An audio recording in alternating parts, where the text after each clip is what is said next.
Remember when I said I was going to review the Acquisitions Incorporated content and then I didn't? Well, now I am. So if you are unfamiliar with the brand new race that was added in the Acquisitions Incorporated book and you want to learn more, we're going to be talking all about the Verdan and what that means. So stay tuned.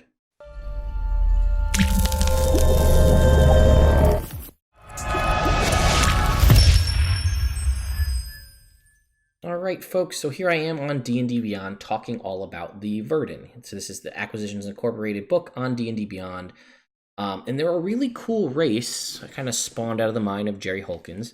And they have a lot of cool concepts, and I can't be certain, and maybe if I run into Jerry at a convention or something, I'll ask him.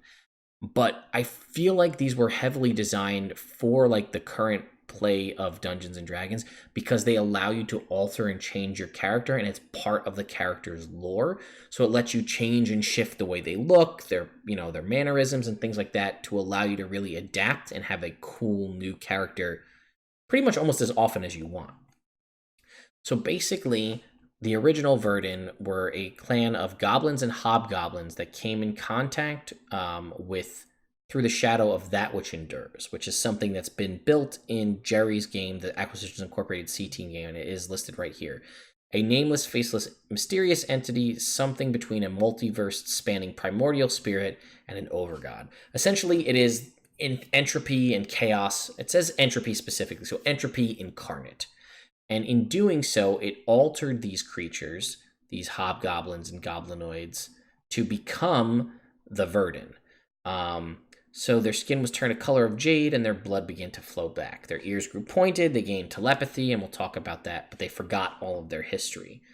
So they came to the surface and they were often mistaken for smaller green-skinned half-elves. And what's cool is, again, like I was telling you, here's some pictures of the different ones. They have an ongoing mutation, right? So it says they pretty much start off small, but then they undergo a very painful, undergo a dramatic, painful, random growth spurt that sees them go from goblin to hobgoblin size over a period of days. There's also changing in their colors, right? So males typically have little to no hair. Females sport shocks of wiry hair that they try to tame in a variety of styles. And their skin was originally jade, can go to pale white, deep ebon, or any other shade in between. So that's pretty much all shades. Their ears undergo spontaneous alterations over lifetimes as well, from the typical range of point and peak seen among elves to huge ears that sweep back from heads like wings, which are often pierced behind the head with a single ring to keep them from flapping about, like you see here. You can see these are longer, these are shorter, and these are pierced back here. Changes in genders are also known and accepted part of their life. Fluid aspects of form and identity are seen as blessings, allowing an individual to experience more of the world and grow in empathy and understanding. No pattern to their mutations, and a Verdan from the same family can shift in different ways. They assign no cultural biological relevance to any particular coloration, physical feature, or gender. And because they're so changeable, they kind of become cultural chameleons, similar to a changeling. They have a wide-eyed curiosity because they're new to this world and they want to experience things. And then we have a little bit about their names. And it says they make no differentiation between male, female, or family names. And here's a list of different names. And what I thought was pretty cool is it says you can basically, what was an interesting concept is gaining an ability score might be a way to tie to a physical mutation. So a boost to strength might accompany by a growth spurt in the development of rippling muscle, while an increase in intelligence might produce a stylishly large forehead. So pretty interesting ways to think about it. So let's get into the crunch of the character now. What do you actually get? Your con increases by 1 and your charisma increases by 2. You reach adulthood around age 24 and you live nearly 200 years. Because no Verdan has died of old age since they were created, no one knows how old they are. Alignment is generally good. They start out similar in size to hobgoblins. At first level, you're a small creature. By the time you reach 5th level, you're a medium creature. Base walking speed of 30 feet. You have black blood healing. When you roll a 1 or a 2 on any hit die spent at the end of short rest, you can re-roll the die and must use the new roll. You have limited telepathy. You can telepathically speak to any creature you can see within 30 feet. You don't need to share a language with the creature or for it to understand your telepathy, but it must also be able to understand at least one language. This process of communication is slow and limited, allowing you to transmit and receive only simple ideas and straightforward concepts. You get proficiency in persuasion.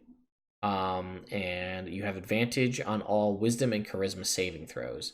And you speak, read, and write common, goblin, and one language of your choice. The language typically has some connection to one of the areas or cultures you grew up in. So that's it, guys. That's the Verdan race, the new 5th edition race added in the Acquisitions Incorporated book. And I think it's pretty interesting. Constitution and Charisma. This makes a great spellcaster because most classes use Charisma in Dungeons and Dragons, right? The Bard, the Sorcerer, and the Warlock, as well as the Paladin. This could be interesting. The extra healing is always nice. Advantage on Wisdom and Charisma saving throws is huge for a you're not a gnome. I like the interesting thing about being able to change up the way your character looks. You also could definitely go for like a Piccolo style character because they kind of even look like one, the art style. So let me know what you think. Have you guys played a Verdan or played with a Verdan at your table? What are your thoughts? Do you enjoy it? What would you like to see changed? Or are I teaching you about this race for the first time and you're going to try it out in your own game? Let me know what you think, and I'll be back. We're going to review a couple more things from Acquisitions Incorporated before we kind of call this book fully reviewed.